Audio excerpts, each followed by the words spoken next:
and welcome to the Aviva Stadium, where Leinster have got their revenge result against Munster. They beat them 21 points to 16 here at the Aviva Stadium this evening. Rory O'Connor and Cian Tracey are here. Lads, we're very cosy.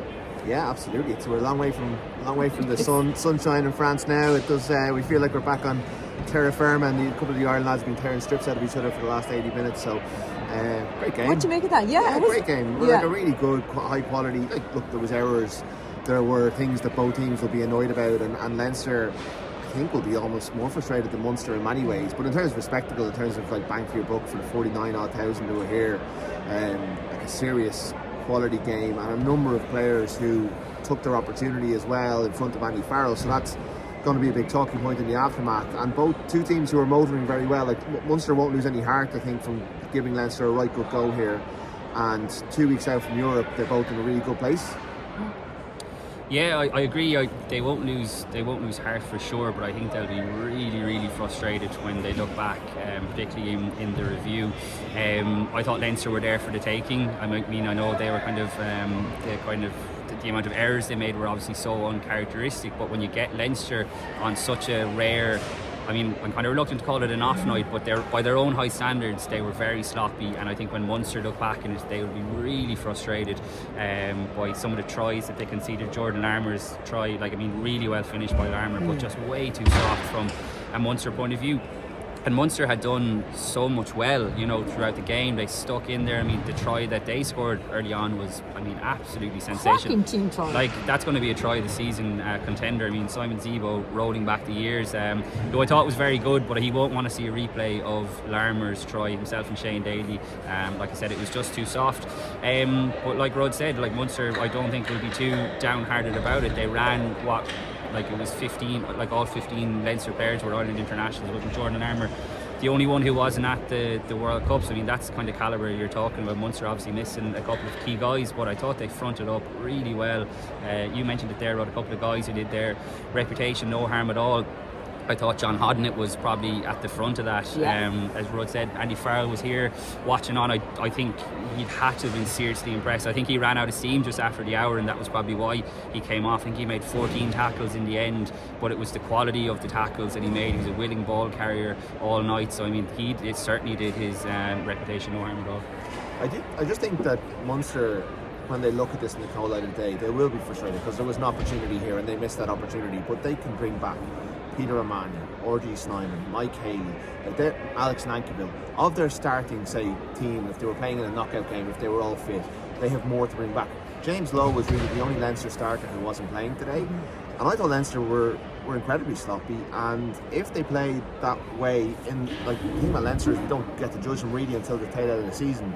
But they need to develop a more ruthless streak and ball in hand. I mean, they attacked in volume and they had a lot of ball in 22 and they got enough scores to win the game, and they deserve credit for that.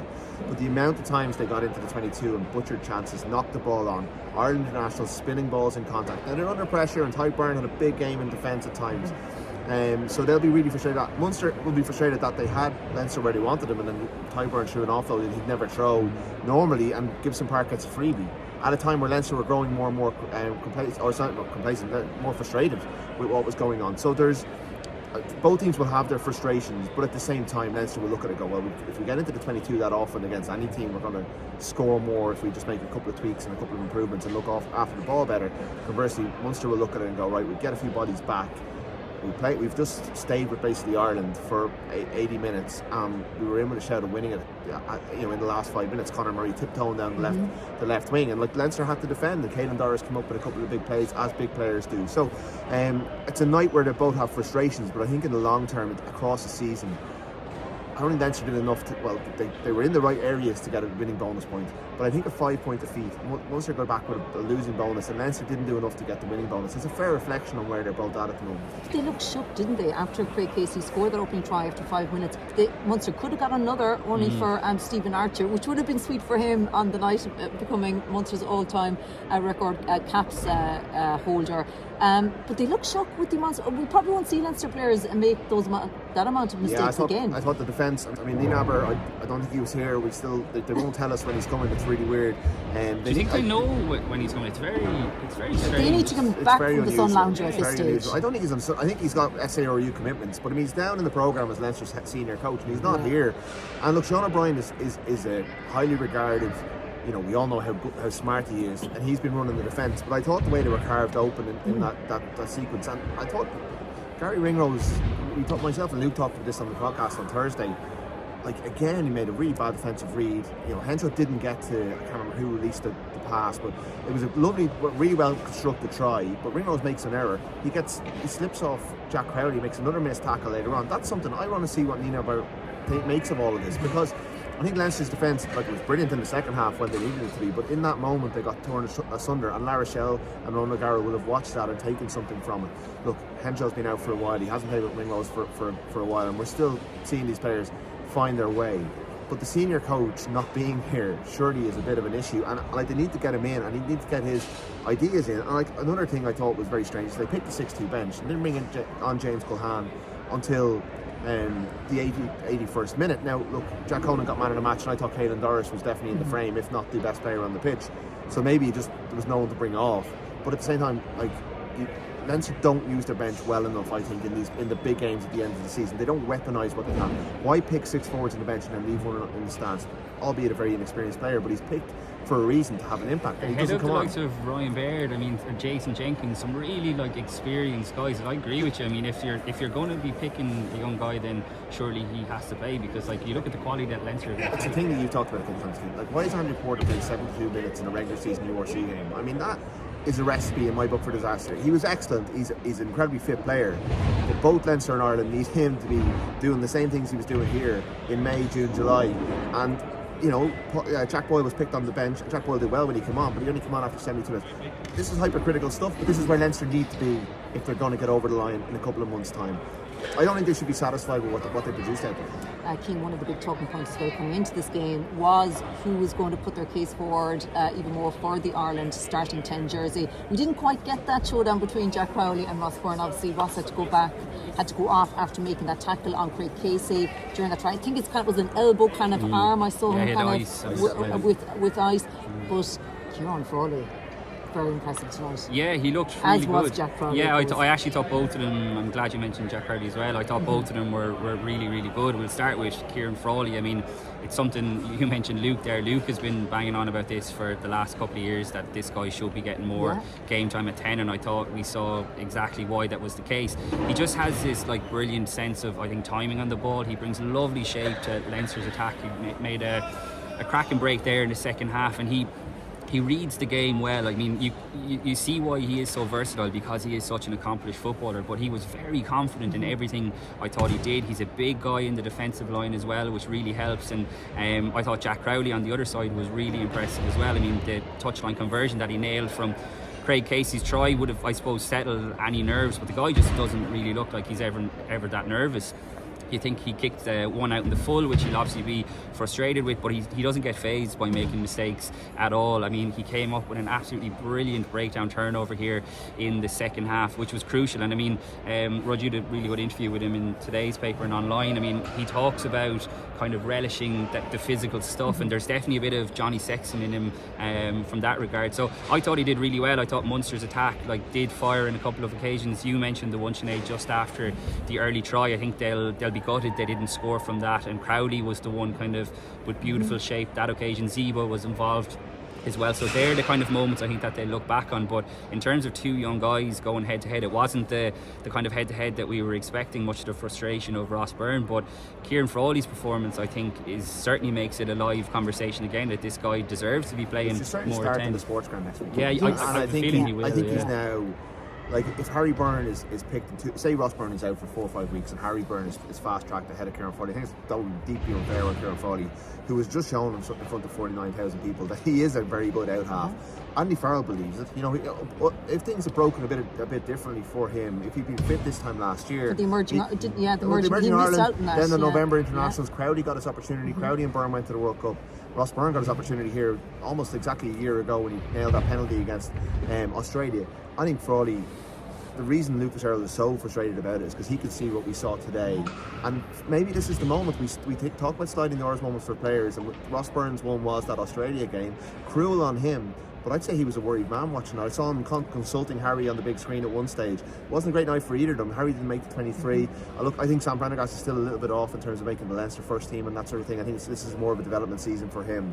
Frawley looked every inch a top class out half out there, and so did Crowley. It was a really good night for both of them. I remember at one stage seeing Fraud most out on the wing. He was just really commanding, really commanding. You'd like to be a fly on the wall in kind of the Leinster coach's room, because clearly Leo Cullen, I don't necessarily if it's like that he sees something that we don't. I think it's because he has other options at 10 that he wants to use Frawley in these different positions. But we sat down with Kieran Frawley the week of the second game against the Maoris, or not the Maoris last summer in New Zealand, and like word for word he said, I don't want to be known as a jack of all trades. What are we, 18 months on since that, and he still is known as the jack of all trades. He is coming to a stage in his career where and he does want to play 10, and tonight showed why he can. And I agree with you, Rod. I think next week at the sports ground would be an ideal time for him to run not just the game but run the whole week next week.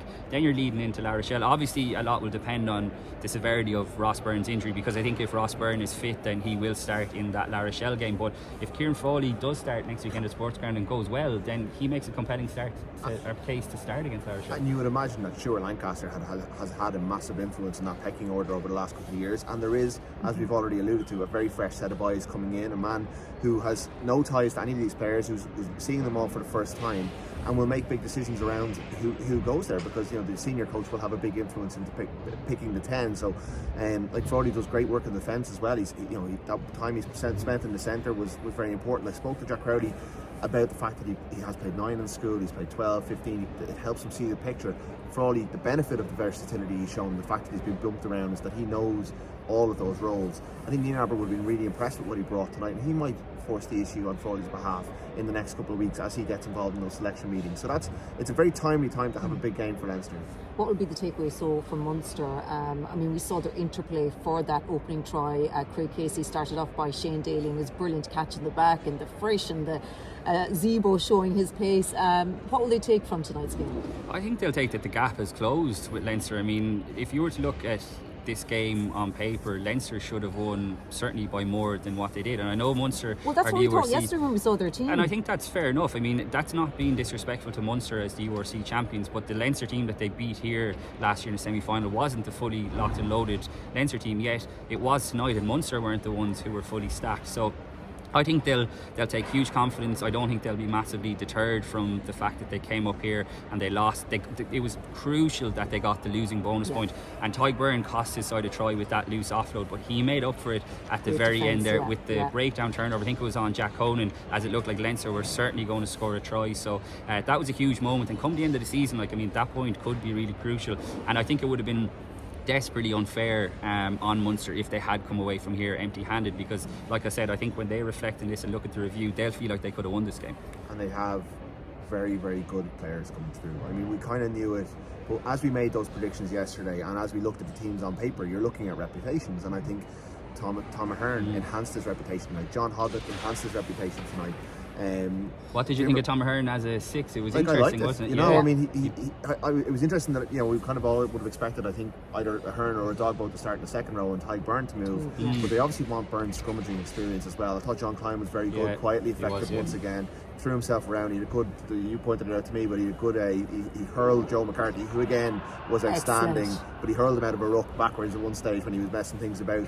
There was a lot of players played very well. Like a young fella at the fullback called Zebo was pretty good as well. He hasn't played since March. I've always felt fullback was his best position. I love the way he distributes. He ran out of steam. He got cramped just before the try. His attempt at tackle was poor. He should have been taken off earlier, probably. Daly played. I thought Calvin Nash was very good. There are players. Rory's kind of come up with a good couple of moments. Although he got Simbin at one stage. I think Nankervell would have made a difference for them. He's already a big presence for them in the midfield. A player that not a lot of people know a lot about just yet, but I think he's going to be a big presence for them. So as I said earlier, I think they've got more room to. Leinster have performance room to improve. In terms of personnel, Munster have a huge room to improve, and there's nothing to fear for them in Europe this year. Bayonne, first time back in the Heineken Cup, or the Investec Champions Cup for a long time, coming to Thomond. top 14 is their priority. Exeter Chiefs in a rebuild phase at the moment. They should be through by Christmas. This is a season full of promise for this Munster group, and be no surprise to see these two teams meet at the business end of both tournaments later on, because I think, while I still think Munster have a bit of distance to go, although Ollie Jaeger helps in their type 5 gaps in terms of Europe or the Champions Cup as it is now, I think they're definitely contenders for this URC. They just need to get that. If they produce that level against most other teams, they'll win games. Is this the dirty diesel gone now for Leinster, do you think? Obviously their way to Connacht to the sports ground, and then of course we know what comes after that when they go to North. Yeah, I mean, they can say that it is, but I mean, some of the opportunities that they passed up are pretty inexcusable for players of this quality. I mean, some of the handling errors, I mean, and a lot of it was actually caused by poor passing as well. Guys that you just don't expect it. So I mean, you might give them a bit of a pass from tonight, but I mean, going forward, going to La Rochelle, they cannot afford to be as sloppy, and like that La Rochelle game is obviously massive. Like if they were to lose to La Rochelle again, like the psychological, I think, blow that will give them. Okay, it's not going to be a final. On the flip side, if they win, it will be a big boost, but there are questions, I think, hanging over this Leinster team. We saw Johnny Sexton being paraded around before the game, a really lovely moment out with his son. That was my first experience as well of the Mike McCarthy rallying. Oh God, that was not a fan. I'm gonna. And the Viking clap. I enjoyed it. I was the ODS last week, and like this is a difficult place to warm up, because a substantial amount of people are here not to support Leinster, so they're not going to get involved. But the RDS worked a bit better last week, but it's still, I think I'd have questions over it. But look, they're trying. Yes. And I thought the atmosphere was a bit subdued in the first half. It built to a bit of a crescendo in the end, and the rugby did the talking. I mean, compared, both Cian and myself were here for the FAI Cup final a couple of weeks ago. I mean, in terms of atmosphere, it's a difference. I know it's bad memory for me as a Bows fan, but in terms of atmosphere, there's still a long way to go in terms of building, and even what Terran You're brought. I mean, the provincial fan bases need to, I think, get there. They can do better in terms of generating atmosphere at these games. They shouldn't need Mike McCarthy coming out there to do it. But look, Leinster are trying to get more of a hostile environment going, and it came naturally in the second half. But sorry, I thought Mike McCarthy just throw me off whatever the original point was. It was bizarre. Like the speech that he gave before the Viking cap was like. Did he do the Devon Toner joke? Yeah, he did mention Devon Toner. I got it. Yeah. Look, we were talking about Leinster. He started doing cat's tumbles then as well with Leo the Lion. It was all just. It's full on for effort, But so we were starting talking about Leinster, wasn't it? And look, I was at the Scarlets game last week, and they had all the internationals back, and Scarlets didn't bring a great team over. I wasn't overly impressed by them, even though they scored 54 points. They went missing in the middle of the game. They kind of scored heavily at the start. They finished very strong, but they kind of gave away penalties. Even Gibson Park giving away a penalty for not giving the ball back. Little things that you just, we didn't see them doing when they were playing for Ireland at the World Cup. They're in a bit of a holding pattern, I think, because the senior coach, as we kind of mentioned a couple of times, hasn't arrived yet, which is kind of a weird place. And also, we're always in a holding pattern when we judge Leinster, because we know that we really won't see what they'll get through Europe. Like even with La Rochelle, they've tougher games because they didn't win the URC last year. Munster have a much better draw, but they should negotiate their way through that, and we'll know a lot more about them. But they still have players like Caelan Doris who can come in and make two big plays when the game's in the balance, and McCarthy and players coming through, and like they'll probably rotate for Connacht next week, and they're bringing in Ryan Baird and Jason Jenkins, as Cian mentioned, and they have incredible talent. And maybe they've figured out that they don't need to be hitting their straps in the first half of the season, that it's all about timing it. But I'm not sure. I think they'll be pretty frustrated with their night. And I think Munster, when they'll be disappointed going home. But the cold out of day when they review that game, I think they'll have a little bit more to be pleased about in a kind of a weird way, even though they don't have the bragging rights. Okay, all right. Well, Rory and Cian, that is it from us. And thank you for being here. This is our new normal now, lads. Cozying up beside each other. Take us back to France. Even I'm back in La Rochelle in 2 weeks, but it won't be the same. Okay, Will and Luke will be back next week. Thanks for listening.